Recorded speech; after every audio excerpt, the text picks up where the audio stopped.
आज की बात अब हर शाम सोमवार से शुक्रवार 8:30 बजे से। आपको जोड़ना चाह रहे हैं? नहीं, आलोक सर बिल्कुल सही कर रहे हैं। 2003 में जब आया कि 2/3 होनी चाहिए, तो उस समय से प्रचलन यही थी कि 2/3 जो चुने हुए सदस्य हैं विधानसभा वो चले जाओ।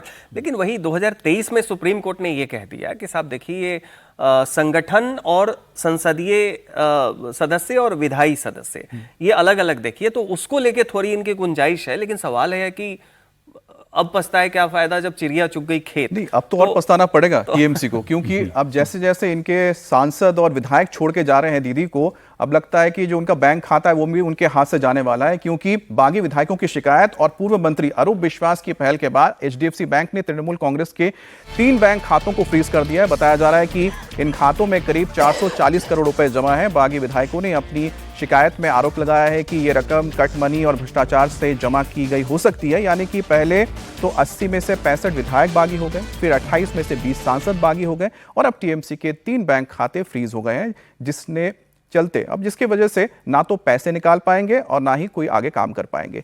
अब इसी के साथ सोचिए कि आरूप विश्वास जो है, जो ममता बनर्जी के बहुत करीबी हैं, ठीक है, अब उनको तो मैं आपको 2 चीजें बता रहा हूं बस, कि एक तो है कि उनको ट्रेजरर बना के रखा गया था, लेकिन हाल ही में जब एक बार फिर से संगठन के अंदर बदलाव हुआ तो उनकी जगह दूसरे को बना दिया गया था ट्रेजरर। लेकिन ये जो कम्युनिकेशन है ये बैंक तक नहीं पहुंचाया गया, जिसका फायदा उठाया रितोब्रतो, जो कि बागी गुट का नेतृत्व कर रहे हैं।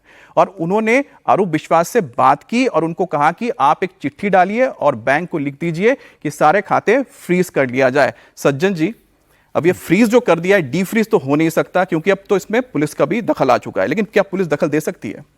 नहीं, पुलिस इसमें क्या दखल देगी कि ये मामला अभी आएगा कि पहला तो है कि पार्टी के पुलिस ने तो कर दिया है। नहीं, ये तो इन्होंने बैंक को लिखा, आरोप विश्वास ने सीधा बैंक को लिखा। और बैंक में नहीं, बैंक किया, लेकिन साथ साथ पुलिस में भी एफआईआर दर्ज करवा दी गई है। हाँ, लेकिन बैंक ने संज्ञान लिया कि भाई ट्रेजरर कह रहा है, ट्रेजरर कह रहा है तो आप उसके ऑफिशिएटिंग पर्सन है, आपके कह बैंक ने फ्रीज कर दिया। अब देखिए होता क्या है, टीएमसी की ऑबिचुअरी लिख देनी चाहिए। अब वो कब उसको पब्लिश करना है, कब वो बिल्कुल सही तरीके से दिख जाता है। कारण ये है कि देखिए, पहले तो जनता आपको दोबारा रिवॉर्ड करने वाली नहीं है। वो इस चीज से दिख रहा है कि टीएमसी के छोटे से बड़े जहां जाए, एक ममता बनर्जी को छोड़ते हैं तो वो अंडों से स्वागत हो रहा है।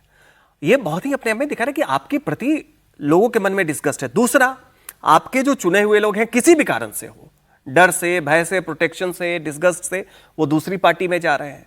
और सबसे बड़ी बात है, जब आपके पास संसाधन भी नहीं, ये अंतिम चीज होता है, जब आपके पास सब कुछ चला। चिराग पासवान थे, उनकी पार्टी भी टूटी, लेकिन उनका फंड नहीं गया, वो उनके कंट्रोल में रहा। ठीक है, यहां पे है कि पार्टी चलाने के लिए तंत्र चला। अभी चार्टर्ड प्लेन से चल रहे हैं, कितने दिन तक चल पाएंगे? और उसके बाद चलेंगे तो ये भी होगा ना कि और पैसा कहां से आ रहा है।